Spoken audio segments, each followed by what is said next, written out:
This channel does not promote any violent, harmful, or illegal activities. All content provided by this channel is meant for an educational purpose only. আর এই মুহূর্তে আরো একটা গুরুত্বপূর্ণ খবরের দিকে নজর রাখবো আমরা। সম্প্রতি রাজ্যে ফের 100 দিনের কাজ চালুর নির্দেশ হাইকোর্টের। 1 আগস্ট থেকে রাজ্যে ফের 100 দিনের প্রকল্প চালুর নির্দেশ। ঠিক কি নির্দেশ, কি বলল আদালত, জানবো। শ্রাবন্তী শাহ আমাদের সঙ্গে রয়েছেন, আমাদের প্রতিনিধি। শ্রাবন্তীর সঙ্গে যোগাযোগ করবো। আরো একবার আপনাদের জানাই, কোন কেন্দ্রীয় প্রকল্পকে অনন্তকাল ঠান্ডা ঘরে পাঠানো যায় না, কড়া মন্তব্য করেছেন আজ প্রধান বিচারপতি। বাংলায় দুর্নীতি রোধে যে কোনো শর্ত আরোপ করতে পারবে কেন্দ্র। 100 দিনের কাজ আবারও চালু করতে হবে, নির্দেশ কলকাতা হাইকোর্টের। 1 আগস্ট থেকে রাজ্যে ফের 100 দিনের প্রকল্প চালুর নির্দেশ। কোন কেন্দ্রীয় প্রকল্পকে অনন্তকাল ঠান্ডা ঘরে পাঠানো যায় না, কড়া মন্তব্য করেছেন প্রধান বিচারপতি। রাজ্যের সব জেলায় তদন্ত করতে পারবে কেন্দ্র। এবং বাংলায় দুর্নীতি, বারবার যে সব অভিযোগ সামনে এসছে, দুর্নীতির অভিযোগ সামনে এসেছে, সেই দুর্নীতি রোধে যে কোনো শর্ত আরোপ করতে পারবে কেন্দ্র, এমনটাই নির্দেশ। এমনকি দুর্নীতি রোধে প্রয়োজনে নজরদারিও চালাতে পারবে কেন্দ্র, এমনটাই নির্দেশ আদালতের। 100 দিনে কড়া, অত্যন্ত কড়া কলকাতা হাইকোর্ট। শ্রাবন্তী শাহ এই মুহূর্তে আমাদের সঙ্গে রয়েছেন। শ্রাবন্তী, আজ ঠিক কি হলো, নির্দেশে কি বলা হলো?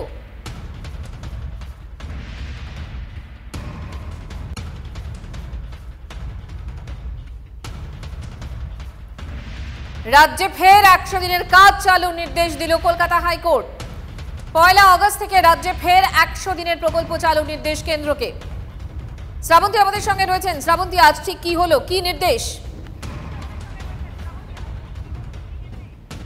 দেখো, 2022 সালে যে প্রকল্প বন্ধের নির্দেশ দেওয়া হয়েছিল, সে সময় কয়েকশো কোটি টাকার দুর্নীতি সামনে এসেছিল এবং কেন্দ্রীয় সরকার জানিয়েছিল যে রাজ্য সরকারের অ্যাকশন টেকেন রিপোর্ট দেখার পরেই তারা এই সিদ্ধান্ত নিয়েছিলেন।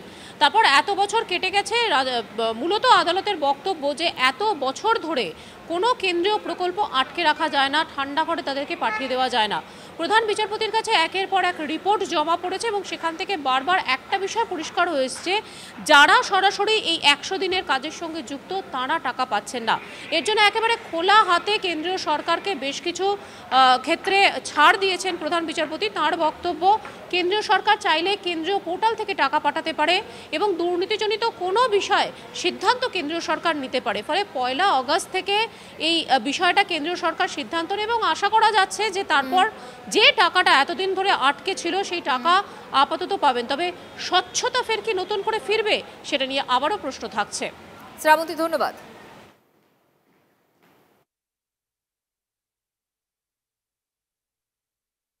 বারবার আমরা সরব হয়েছি, চিঠি, ডেপুটেশন, আন্দোলন হয়েছে। আজ কলকাতা হাইকোর্টের রায় আমাদের সেই দাবি মান্যতা পেল যে কেন্দ্রীয় সরকার বেআইনিভাবে, বৈষম্যমূলকভাবে, প্রতিহিংসাপরায়ণভাবে বাংলার টাকা বন্ধ করে রেখেছিল। বাংলার প্রতি কেবল হচ্ছে ইঙ্গিতপূর্ণ কথাবার্তা, দুর্নীতি হয়, নজরদারি চাই, নিয়ম করতে হবে, আর বাকি জায়গায় লুটপাট করে ফাঁক করে দিচ্ছে, অথচ সেখানে টাকা যাচ্ছে।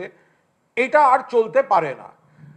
মহামান্য কলকাতা হাইকোর্টের প্রধান বিচারপতি যে রায় দিয়েছেন, প্রাথমিকতায় আমরা বলছি সেটা আমাদের দাবি এবং আন্দোলনের জয়। 10 টাকা দিলেও 10 টাকার কেন্দ্র সরকার যদি দেয় তাহলে তার হিসেবটা দিতে হবে। মমতা ব্যানার্জিকে বারবার বলা হয়েছিল যে 100 দিনের কাজের টাকা চুরি হয়েছে, প্রধানমন্ত্রী আবাস যোজনার টাকা চুরি হয়েছে, কিন্তু সেই হিসেব কোনোদিন মমতা ব্যানার্জির সরকার দেননি। এখানে মহামান্য আদালত সেটা বলেছেন যে সাধারণ মানুষ তারা ভুক্তভোগী হচ্ছে, চুরি করছে তৃণমূল এবং ভুক্তভোগী হচ্ছে সাধারণ মানুষ টাকাটা বন্ধ করে দিলে।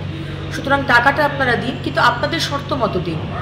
এবং আমার মনে হয় কেন্দ্র সরকার এবার ডাইরেক্ট বেনিফিট ট্রান্সফার, ডাইরেক্ট বেনিফিশিয়ারির অ্যাকাউন্টে টাকা পৌঁছে যাবে। ভোটের আগে রাজ্যে ওবিসি যে সংঘাত, সেই সংঘাত একেবারে তুঙ্গে, কারণ হাইকোর্টের রায়কে হাতিয়ার করে এবার আসরে বিজেপি। বাংলায় তোষণের রাজনীতি চরমে পৌঁছেছে। ওবিসি সংরক্ষণ ইস্যুতে তৃণমূলকে নিশানা বিরোধী দলনেতা।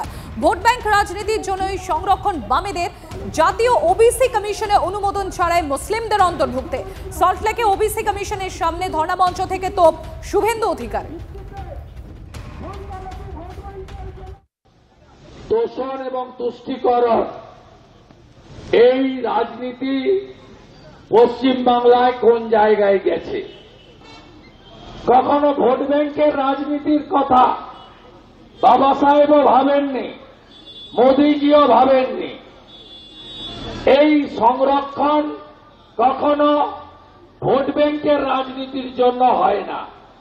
এর প্রথম উদ্বোধন করলেন কে? কমরেডরা প্রথম উদ্বোধন করলেন পশ্চিমবঙ্গে।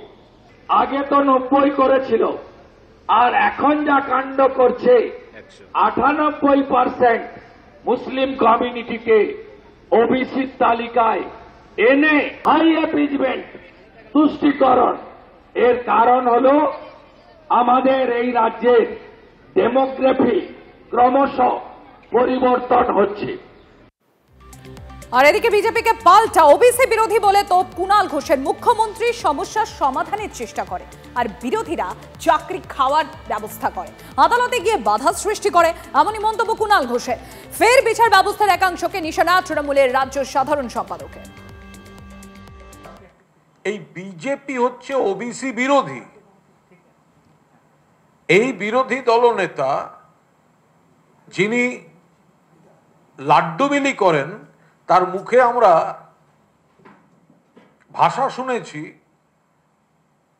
যারা একটু আদিবাসী ওবিসি তাদের সম্পর্কে, বীরবা হাঁসদা এরা সব আমাদের জুতার নিচে থাকে। শুভেন্দুকে সব রকম ভাবে বিরোধী দলনেতাকে প্রোটেকশন দাও, ব্ল্যাঙ্কেট প্রোটেকশন। মহামান্য সুপ্রিম কোর্টের প্রধান বিচারপতি পর্যন্ত বলেছেন যে কোন বিচারপতি যখন অবসরের পর কিছু কিছু কাজ করেন তখন এই বিচার সম্পর্কে প্রশ্ন উঠে যায়। মুখ্যমন্ত্রী সমস্যাগুলোর সমাধান করতে চাইছেন। এরা চাকরি খাওয়ার রাজনীতি করে, রিলিফ বন্ধ করার রাজনীতি করে এবং কোর্টে গিয়ে আইনি জটিলতা তৈরি করে। ওবিসিদের জন্য মমতা বন্দ্যোপাধ্যায় মাননীয় মুখ্যমন্ত্রী যেভাবে এগোচ্ছিলেন, সরকার যেভাবে এগোচ্ছিল, সেটা হাইকোর্টের রায়ে বোধহয় ন্যায় বিচার হলো না।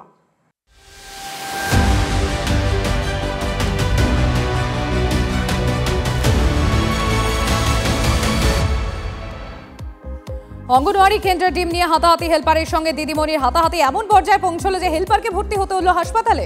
বালুরঘাট শহরের 6 নম্বর ওয়ার্ডের ভেনিয়াস কালী মন্দির পাড়ার অঙ্গনওয়াড়ি কেন্দ্রে পড়ুয়াদের নিয়মিত ডিম দেওয়া হয় না। অভিযোগ এনে বিক্ষোভ দেখান অভিভাবকরা। অভিভাবকদের হয়ে কথা বলেন ওই কেন্দ্রের হেলপার, আর এতেই রেগে আগুন শিক্ষিকা। বচসা থেকে শুরু হাতাহাতি। কালিয়াচকে পুলিশের জালে অস্ত্র পাচারকারী, পাচারের আগে বাজেয়াপ্ত অস্ত্র। গোপন সূত্রে খবর পেয়ে মুজম্মপুর অভিযান চালায় পুলিশ। কুখ্যাত অস্ত্র কারবারি মনিরুল ইসলামকে পাকড়াও করে। তার থেকে 4টি পিস্তল, 2টো পাইপ গান ও 35 রাউন্ড গুলি উদ্ধার হয়েছে। ঘটনা বানিয়ে আবাসের টাকা হাতানোর অভিযোগ। রায়গঞ্জের কাটিহার গ্রামে শোরগোল। ছবি তুলে ঘর ছাড়াই টাকা পেয়েছে 2টি পরিবার। 2 কিস্তির টাকা ঢুকেও গিয়েছে অ্যাকাউন্টে। বিডিওর কাছে লিখিত অভিযোগ দায়ের বাকি গ্রামবাসীদের। সার্ভে করতে আসা কর্মীরাও জালিয়াতি করেছে বলে অভিযোগ। গড়দায় গোপনে চলছে অবৈধ গ্যাসের কারবার। অতীতে রিফিলিং এর সময় বিস্ফোরণে জখম হয়েছে। স্কুলের 50 মিটারের মধ্যে কাটা গ্যাসের কারবার নিয়ে এবার সরব স্থানীয় মানুষ। ওই দোকান বন্ধের দাবিতে বিক্ষোভ। পুলিশ 7টি সিলিন্ডার বাজেয়াপ্ত করে দোকানটি সিল করে দেয়।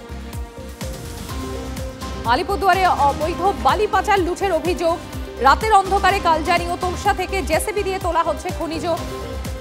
তপসিখাতা বাজার, কালজানি নদীর ঘাট ও নাথুয়াচারি ডব্বরহাটের ঘাট, শালবাড়ি ঘাট, সর্বত্র একই ছবি।